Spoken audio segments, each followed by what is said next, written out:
most marketing communication and most marketers give you advice from the perspective that there's only one market. And the reality is that there's two wholly and completely distinct types of customer who will buy from you. You have a business that solves a problem. That problem is a problem that is had at any given time by a fixed number of people. If I stopped the world and I took a count, there would only be so many people who need your service now. There's a fixed pool of people right now who are a fit or a match for the problem that you solve. I don't have a nail in my tire, so people who do tire repairs, I'm not in their circle. The minute I have a nail in my tire, I'm in their circle. So this is changing all the time, and it applies to each of you uniquely at any given point in time. It's a fixed quantity, so I'm just gonna put a circle under it. Imagine it's just painting that shadow. That circle is a pie chart, and I could break that pie chart up into 5 unique types of customer inside the total number of customers who need your product or service, okay? There are innovators, early adopters, early majority, late majority, and laggards. There's this super important thing on this right here. It's called the gap. And it's called the gap because these two customers who represent 16% of the pie chart broken into 2.5% and 13.5% compared to the 34%, 34%, and 16%, which represents the 84, are completely different people.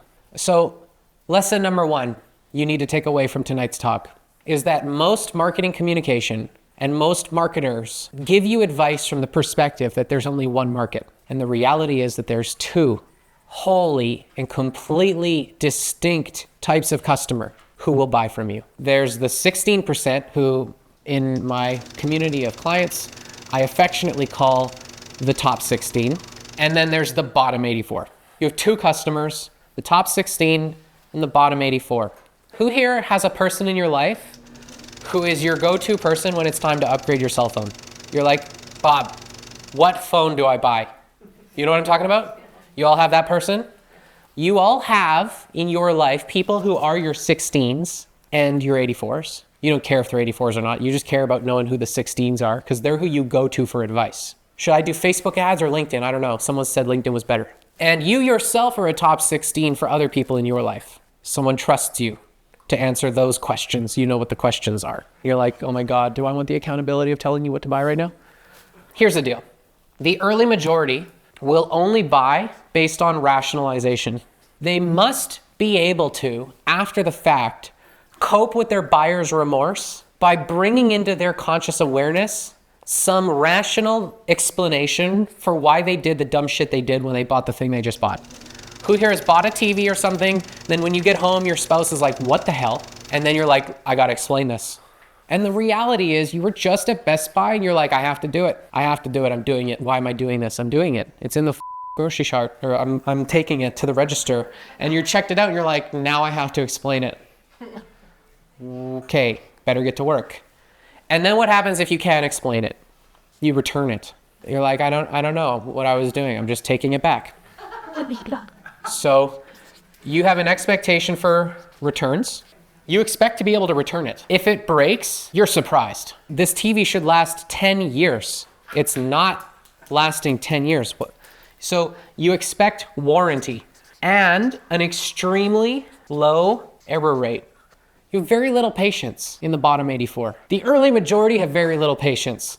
And it just gets worse and worse. Who here has seen like an 84-year-old with a cell phone? It doesn't work.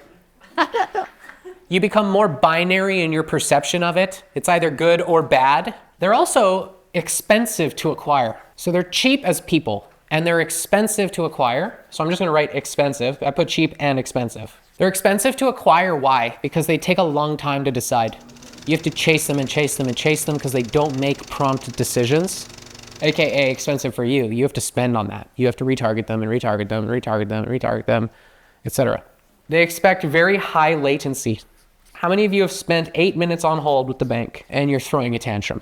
It's been 8 minutes. High volume. Like, you better be able to produce in volume. I don't want to wait for the television to be restocked. I'm going to go buy another television from someone else.